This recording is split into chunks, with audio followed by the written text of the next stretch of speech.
Log, July 4th. There are people who stare at you intensely like you're the only person in the world. Some of those people come off as powerful and sexy. The rest seem like psychopaths. Brooke came across like a powerful psychopath who would fuck you to death the first chance she got. I avoided looking directly at her as I handed her the bottle of Pinot and rattled off the description written by the staff at the wine shop. It's black cherries and ripe plum. Herbal notes with hints of chocolate and a strong tannin structure. If she'd asked me what a tannin structure was, I would have folded into an origami bird and flown away. She thanked us for the bottle and kissed us both in the cheek before inviting us to mingle. She gestured to the heart of the barbecue and disappeared. There were over 100 really good-looking people and then maybe a dozen normal-looking people who were connected. I could count the people of color on 2 hands and the black people on 1. I wanted to get a gin and tonic in me before even more people showed up. I'd taken a Xanax before we left, but I didn't know if it was gonna be enough. On the way to the bar, Victor spotted a couple of old friends whose families used to weekend in Bedford too. Weekend as a verb? Gross. I could see the rest of the night unraveling before me. A debate about whether Bitcoin was real currency or not, which boat to buy, and what marina is best for docking. Stocks! Victor had a surprising number of fucks to give, whereas I had none. A server came around with a tray of flatbread and fava beans, and I took the opportunity to stuff my mouth. It was gross. On what planet is this a barbecue? I said, mouth full. As new hedge fund bros approached, I excused myself to go to the bathroom. Have I told you about my new company? Once I got inside, I tiptoed all the way to the master bedroom. The wood beams that went from floor to ceiling seemed right in line with Brooke's aesthetic. But the surprising things were the knickknacks. Can the top of an Egyptian coffin be called a knickknack? There were also a lot of little empty jars with cork toppers, little velvety drawstring bags. It all looked corny to me, not Instagram worthy. When I looked closer, I could see there were tiny carvings in the wood beams. Arrows, stars, triangles, and some symbols I didn't recognize. I took some pictures before I ran my finger over one of the carvings. Then I suddenly felt nauseous. Maybe the gin mixed with the Xanny was a little too much.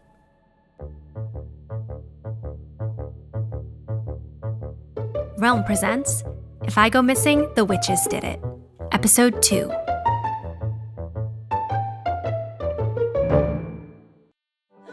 I couldn't make it past the line of people waiting for the bathroom without explaining where I was coming from, so I just lined up behind Mommy Meghan.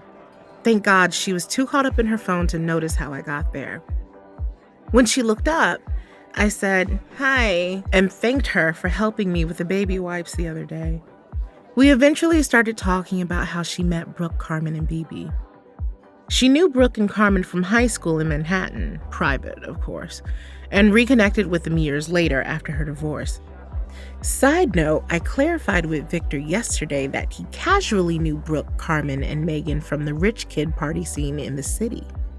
He didn't call it that, but that's what it's called. I can't imagine that he didn't hit on Carmen. You really learn who your friends are when you divorce a powerful man. Other women treated me like I was a contagious disease, or like I was invisible. There was enough sour in Meghan's voice to make lemonade. Brooke and Carmen sought me out.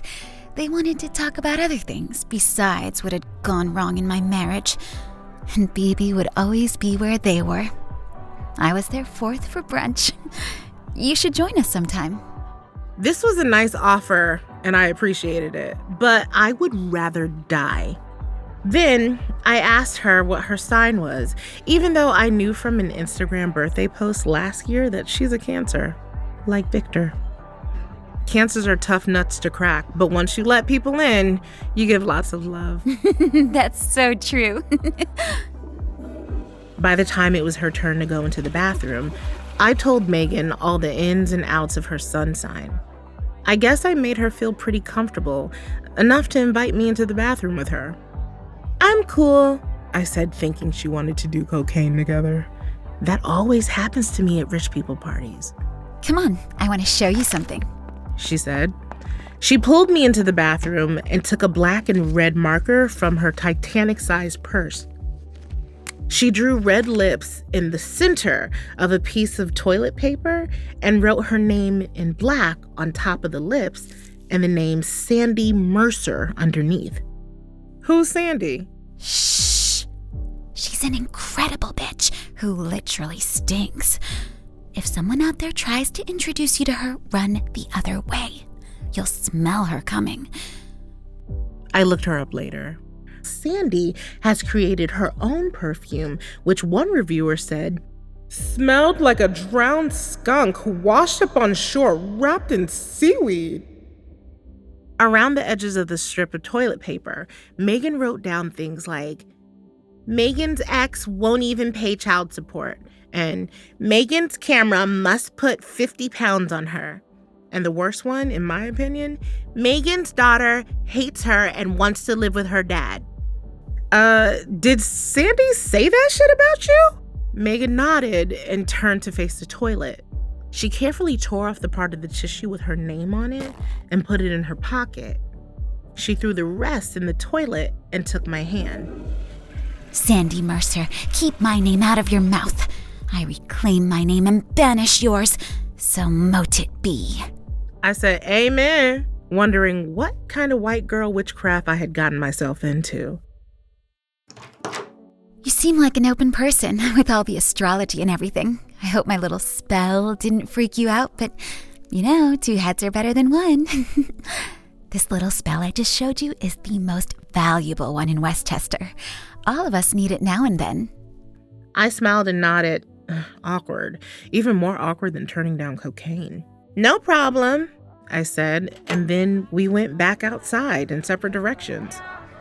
I thought about Brooke's private knickknacks and Meghan's self-help spell, and I wondered if I could show the alternative side of influencers in my book. Something about their real weird selves rather than the selves they present. I searched the crowd for Victor and saw him talking with BeBe. Ugh. They were laughing together like they've known each other for years. Hey, babe. Ugh, he was tipsy. BeBe kept laughing. Maybe she was tipsy too. Taking the rest of Victor's drink to catch up with their buzz, I tried to join in their conversation about goofy disco songs. Songs could be different back then. Now they just run all the hit songs through an algorithm to analyze what people like best, so they can churn out more hits. It all sounds the same. You could argue they're providing music people like, BeBe said. No, I wouldn't argue that. This is what happens when art becomes commerce in a capitalistic society like ours. Other developed nations support the arts. I rambled on, but both their eyes started to glaze over. I think they even sobered up a little bit. The more desperate I felt, the wilder my hands moved. The wine I had grabbed from a passing server started sloshing around the glass. BeBe kept stepping away from me until she was far enough to have to excuse herself. Capitalism depends on the poor abdicating their present life for the dream of a rich afterlife, Victor said, quoting my first manuscript. I love the way your mind works, babe. I didn't want compliments. I wanted to leave. I was mad. I'm still mad. I hate how I let gatekeepers like BeBe make me feel so bad about myself. The rest of the night was awful. My stomach went back to being a little nervous, so I stood off on the edge of the party, pretending to drink a gin and tonic. I watched the goddesses float from conversation to conversation, group picture to group picture. At some point, the 4 goddesses were standing together and they looked at me. Meghan must have told them about the brunch offer.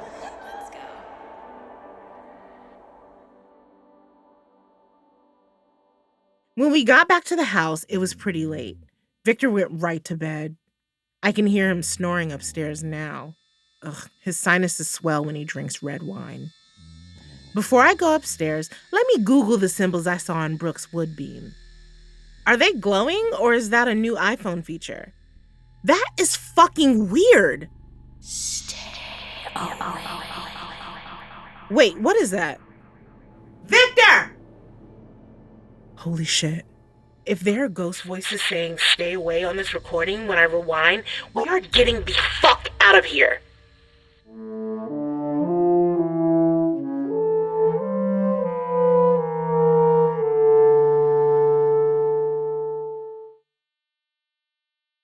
Oh, drunk is not a great look for a woman.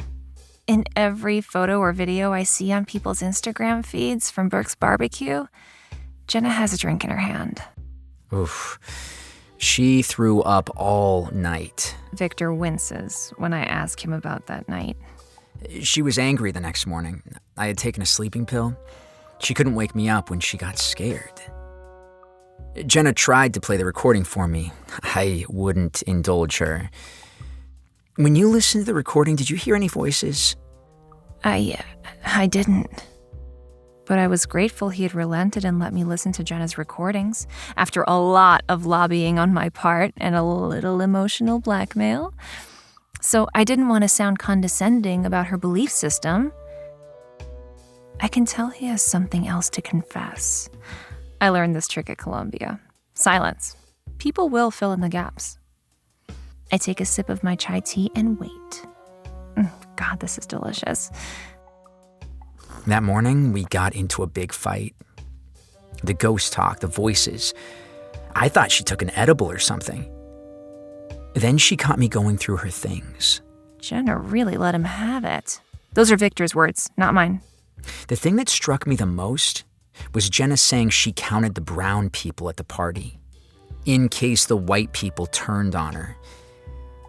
It hurt me to think she felt like she couldn't depend on me. She was so vulnerable. My heart breaks even now thinking about Jenna having to live with those kinds of thoughts. After the fight, they had what he calls incredible makeup sex. How do I compete with that? Wait, what is that thought? I am here to help Victor find Jenna. Okay, let's focus. Look, almost 10% of people in the world have blue eyes. No need to get lost in this pair. God, if my life were the Bechdel test right now, I would be failing. Should I stop listening to the recordings? I don't want to violate Jenna's privacy further. No, I think it's okay under these circumstances. Thank you, Elise. You're the best. I'm the best.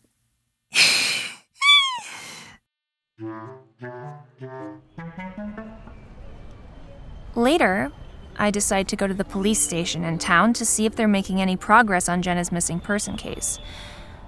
Oh, awesome! There's Brooke across the street. I want to get her thoughts on Jenna's behavior at the barbecue. Okay, she doesn't seem to see me waving. I'll just pick up my pace here. I would call out her name, but I'm not a construction worker. Wow, Brooke is so fast. I wonder where she's going. Whoops! Ah! The hanging pot outside the Me and Mrs. Jones Emporium falls right in front of me. Ugh. Oh, screw it. Brooke! I call out to no avail. I dodge Greta Billings' rolling oranges as her grocery bag breaks. Ugh, plastic bags are terrible, but paper is just less reliable. I apologize for not helping her catch her runaway oranges as I speed up again to catch Brooke. She's not even going in the direction I'm supposed to be going in. Okay, people start bumping into me, though there's plenty of room on the sidewalk. Do I have my invisibility cloak on? Jeez! I say to no one in particular. I stop. Suddenly, people are no longer bumping into me. Strange. But Brooke is fully out of view now. I'll catch up with her another time. Onward!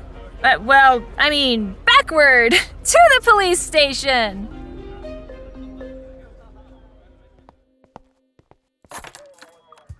Hi, my name is Elise. I'm here to see where we are in the search for Jenna Clayton. She's been missing for about 10 days. The officer's name tag says Myers. When I show Officer Myers the picture of Jenna and Victor from the missing poster, her eyes glaze over, literally, like instant cataracts. Are you okay? There is no Jenna Clayton in our system, and even if there were, you would not be authorized to have that information. Officer Myers says with a real Dawn of the Dead vibe in her voice. I'd be lying if I said the hairs on the back of my neck aren't standing up. I try to use my company ID as press credentials. It gets me nowhere. In fact, Officer Myers seems annoyed. She tells me that Jenna is an adult and it looks like she ran off. Jenna looks like the kind who would do that. I take exception to the word kind. How dare you, officer? You take one look at her picture and all of a sudden she's the kind who would run off? More than 64,000 black women and girls are currently missing in the United States, and you couldn't care less. I have never been happier to have a statistic on hand. I'm sad about it too, obviously. So many women of color lost. One thing at a time, like my psychiatrist, Dr. Gingham, says. I can't save everyone. Not save. Damn it! I demand to know how Officer Myers came to her obnoxious conclusion about Jenna when they haven't investigated her disappearance at all. She asks me if I have any evidence to the contrary. My heart burns a little bit. Maybe from the chai, maybe from passion, I don't know, but I can feel myself going off the rails. I will not be interrogated. I'm the one asking the questions here. I shout as Officer Myers comes from behind the counter. She grabs my arm. Keep your hands off me! I look around to see if anyone is recording this police brutality on their cell phone. No one is. That's okay. Go through our public relations team next time. Officer Myers says as she shoves me out the door. How dare she?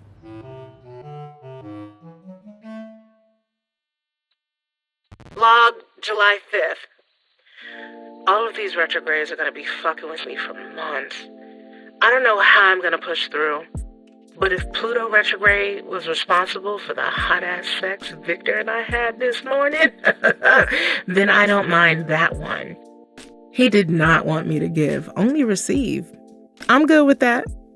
I never really noticed how much muscle definition he had in his shoulders and chest. But when he was holding himself up for 20 minutes while working my seams, I could appreciate his form. I deleted the pictures from Brooke's bedroom. I got nauseous when looking at them last night, and even though it was probably either a bad reaction to the Xanny or Brooke's nasty bean mash that made me puke all night, I still associated the pictures with the smell of vomit.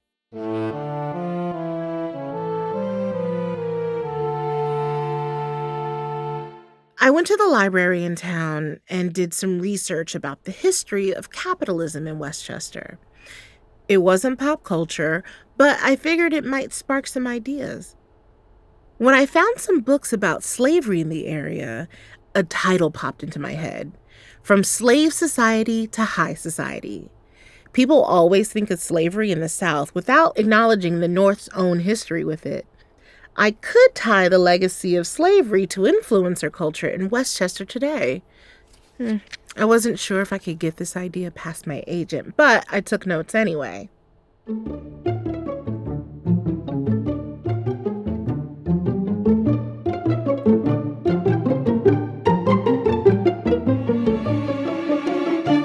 Riding the bike back to the house, my mind was still on this book idea. And maybe that's what caused me to see a woman who looked just like me, standing on the side of the road, dressed in colonial clothes with her 4C hair pulled back. Colonial Jenna caused me to veer off the road into a small ditch. I skinned my left shin down to what my mom used to call the white meat.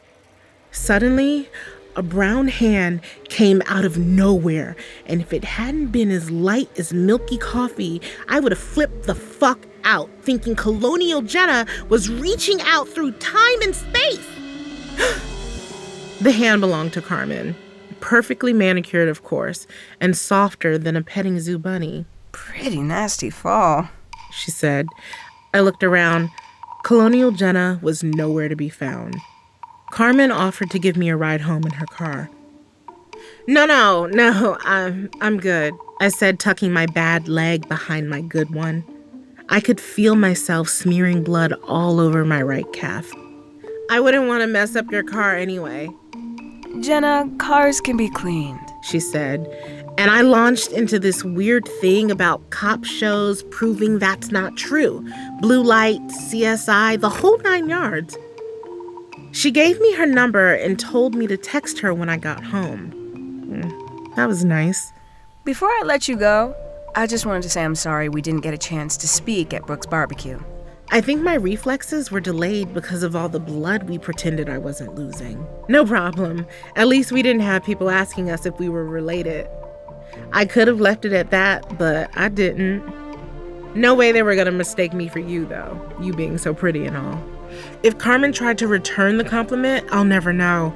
I picked up the bike, hopped on, and hoped I wouldn't pass out from the pain before I got to the house. When I made it home, Victor immediately dropped to his knees to get a good look at my leg. I told him about seeing Colonial Jenna, even though he was still getting over me hearing ghost voices last night. It was a warning. Saturn retrograde is all about karma. Maybe I have some past karmic debt to work through. Your brain is so creative. Maybe it was remixing the material you had just read in the library. I let it drop, sort of. More like I created a conversational diversion. Every Black writer in America has to write about it. It's what white editors want. Victor nodded in agreement. Who cares what they want? You're the artist. Don't work with anybody who doesn't get your artistic vision. Yuck. I shouldn't talk about stuff like this with him. This is Black folks' business. If I'm not careful, I'll be letting Victor help twist my hair, and we definitely are not there yet. I've now decided to go back to my money for nothing influencer book idea instead of writing about slavery. The goddesses seem to be welcoming me into their circle, but I don't trust it. Maybe they're being nice to me for more access to Victor.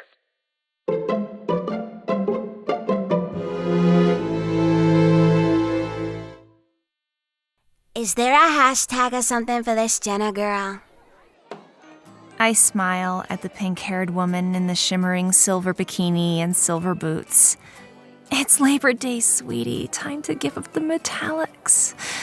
Oh, she's taking a picture of the missing cards I'd printed. Everyone else has too. I shouldn't have ordered so many. Pinky isn't the first one to ask about a hashtag either. I feel so disorganized. I put the cards on a few tables scattered around the festival. When I arrive at the pie contest table, the organizer shakes her head. The contest should be fun. These cards are a bummer. Is it a bummer because she was a Black woman who's gone missing? Oh my god, I just used the past tense to describe Jenna. Okay, keep going. I bet if she were a white woman, you would want to make an announcement before the contest. Yeah. Some might call this an outburst. I call it a moment. Out of the corner of my eye, I see Mommy Meghan pull the organizer aside. The woman practically curtsies when Meghan is done speaking with her and takes a stack of cards from me. As Meghan approaches, she has more grace than I remember from high school. I am charmed. We fall into easy conversation. You know, Meghan, I've been spending some time with Victor Richardson, and he told me about this toilet paper spell you shared with his girlfriend, Jenna. Oh, tell Victor I said hello. As for the spell, I think I saw it in a movie. The Craft, maybe? It was a bonding moment. You know how people in this town talk? I was just trying to give her something to do in the face of gossip. She seemed like the anxious type. You understand? I do understand. Jenna was high-strung. Damn it, past tense again. Jenna is high-strung. Is. Meghan, what do you think is the probability that I'll be able to land interviews with Carmen and Brooke for my gossip podcast about influencers? All very flattering, of course. And I would love to get a chance to talk with them about Jenna. Her lips press together and flatline. My goodness.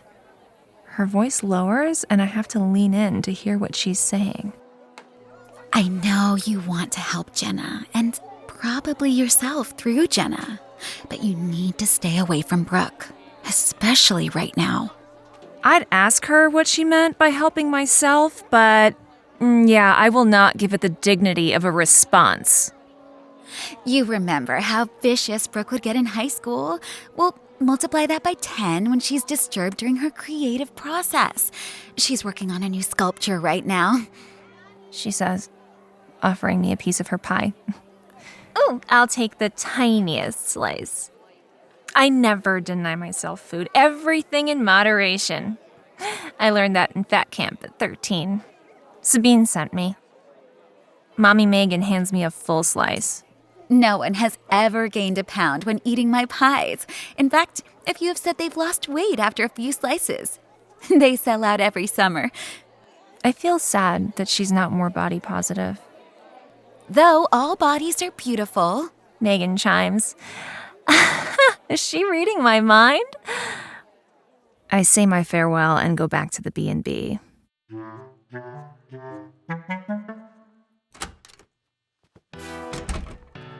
I put my things down, have a few bites of pie, and catch sight of myself in the full-length mirror. Okay, I am glowing. And it's not just perspiration from being outside at the festival. Look at me. I am beautiful. I'm the best, like Victor said. I really am. I'm a powerful being. And I will use my power to find Jenna. First, I need to come up with a hashtag. No, a campaign. Okay, maybe just a hashtag for now. I don't know. Hashtag Black Girl Gone? No. Hashtag Jenna's life matters. Because it really does. Log, August 25th. I have landed somewhere safe. I don't think the witches will be able to find me here. I don't know. I just wanted to make this recording in case. I record, therefore I am. If I really go missing, the witch bitches did it.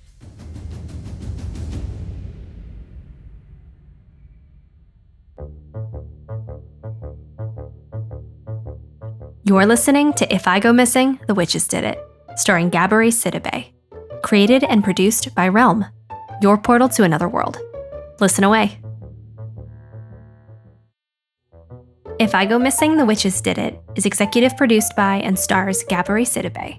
Written by Pia Wilson and produced by Rhoda Bayessa and Haley Wagreich. Associate produced by Michael Coulter and executive produced by Molly Barton. Performed by Gabourey Sidibe, Sarah Natacheni, Aaron Landon, Lena Klingeman, Tony D., Alba Ponce de Leon, Tiana Camacho, Jordan Belsky, Eli Gonzalez, and Andrew Lee. Directed by Kaylin West and Amanda Rose Smith. Sound design by Fred Greenhalgh and Carter Wogan of Dagaz Media. Audio engineered by Corey Barton. Original theme music by Hashem Asadolahi. Cover art by Kendall Thomas with original illustration by Rochelle Baker.